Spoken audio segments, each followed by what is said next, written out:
Hey, welcome back to 2-Minute How-To. Real quick, I'm going to show you how to add shock to your swimming pool. Let's get to the video. First thing you're going to want to do is take this skimmer lid off. Clean out any bugs or grass or any debris you got in there and pull this basket out. Give that a good shake.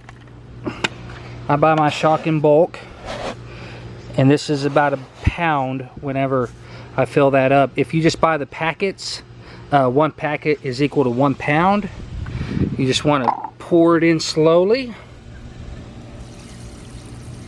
Make sure that your inlet is running on this side as you pour it. That's all you're going to do. Put your basket back in. I just got done mowing, so I get some grass, a little bit of grass in there.